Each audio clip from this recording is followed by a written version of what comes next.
Hey, Grant Cardone here. I can't tell you how excited, how humbled I am by your presence, the fact that you would invest your time and your energy and believe enough in me and your future.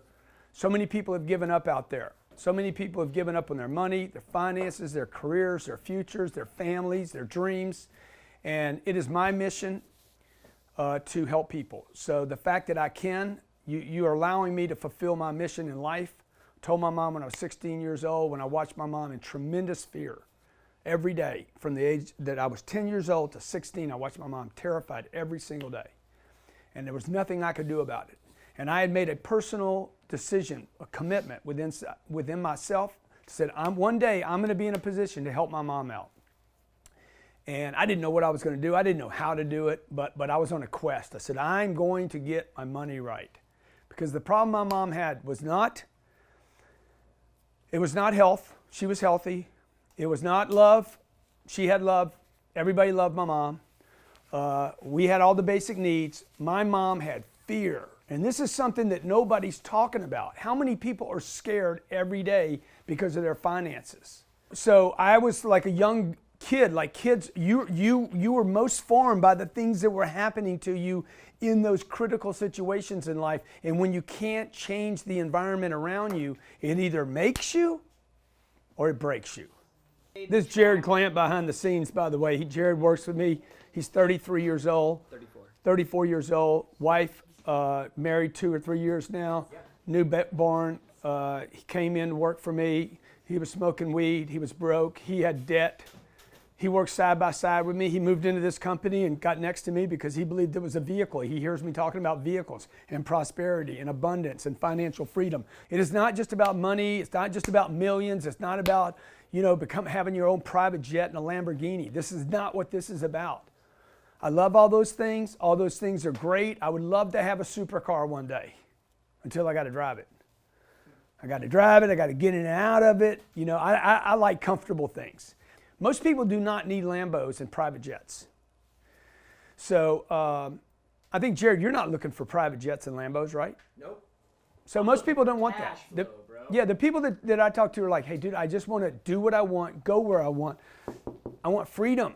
I want freedom. And this is something that most Americans don't have. 250 million Americans, okay? 250 million Americans called the middle class, that's what they're called, don't have freedom. And I watched my dad work his whole life to get us in the middle class. Then he died and the wheels fell off the truck. My mom had to sell the house. She was freaking terrified when she should have had grief. When she should have been healing from her losses, she was having to move into the fear of how am I going to take care of these kids? And as successful as my dad was, he got us into the middle class. He got us a great house. He got us all the things that we're taught. House was paid for. He had life insurance. He had retirement money. But that plan, not my dad, and this is very, very important for you to know tonight, my dad did not fail me. My dad's plan and his information failed our family. And this is what's happening in America today. My mom had to sell the house. We had to save everything, okay? I was forced to go to college because they believed, of course, hey, you got to go to college. I spent 5 years in college getting an accounting degree. I hated school, C grades all the way through high school, was beat up and punched on every day, twice a week by the football team in high school. Went to college, resisted it, didn't want to, spent hundreds of thousands of dollars of government money to go to college, hated every second of it. And by the way, hey, the more education I got, the less money I ended up with. I had more money when I was 10 years old than when I was 25 years old. At 25, I was broke, and I owed the government $47,000 or something. So at the age of 23 to 25, I'm like, what am I doing? I got out of college, broke, in debt, didn't have a job, didn't know what I was going to do, having to find a job. My rent was like $275 a month, and I was late on it most every month. At 25, I recommitted to my life. I'm like, I can't keep doing this. I got frustrated. I finally had enough. I finally got sick and tired of being sick and tired. And for the first time in my entire life, and this is really, really important for everybody to hear tonight, for the first time in my entire life, I made a decision to get an education. It was the first time, Jared, that I decided to get educated. My mom sent me to the first 12 years of school. That was not my idea. First grade, second grade, third grade, fourth grade, eighth grade, ninth grade, 12th grade. None of that was my idea. I would not have gone. Okay? I went to college. Wasn't my idea. First year, second year, third year, fourth year, fifth year. By the fourth year, I'm like, okay, I'm this far down the line. I got to finish. At 25, I recommitted to my education, but this time it was my choice. I'm going to show you how to have enough money to do what you want, when you want, how you want, with who you want. By the way, that's the most important part, is that you don't have to do business or do stuff you don't want to do every day. I don't mind doing stuff. I don't mind taking the garbage out.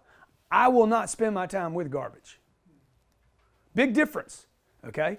I don't mind doing hard stuff. I don't mind doing jobs. I don't want to work with people that are. So when I talk about the middle finger, man, I'm not talking about I won't do the hard stuff. I'll do anything. I'll move a tree. I'll dig freaking ditches, but I will not hang with pigs. And that's what I mean by the middle finger. I won't hang with rich people that treat other people incorrectly. You know, I was at dinner with this guy, super wealthy dude, okay? He treated the bellman, the waiter, and the valet guy like they were shit. I never went out with him again. I told my wife, I said, I can never hang out with these people. Okay? I knew these other rich people here in Miami. We go out one night, they're really nice, but they're not nice to people. You know? They're not nice, they don't like people. Okay? Me and Jerry did a big gig with a group. I walked in, huge audience. And I'm like, they don't like the people, dude. They bring people together, but they don't really like them. That's not what I want to do. I want financial freedom. And that means what? I can say no to that job and go do this job. I don't need to take money under the table. All right? I can go ahead and I understand the math, so I can get the right deals from the right people that don't want to take shortcuts. I want to feel good about myself. So at 25, I recommitted to my education, but this time I started studying not things that were in books, but people that had actually created wealth. Not people that had made money, but people that had created wealth. This is completely different. I was no longer studying accounting and economics. I was studying wealthy people, and only wealthy people. I'm not talking about the doctor that was a neighbor that makes $1 million a year and he's working 18 hours a day and he hates his job. Right? He's working 7 days a week. He can't ever spend time with his family. I'm talking about the yacht people. I'm talking about the people that are spending as much time as they want on vacation.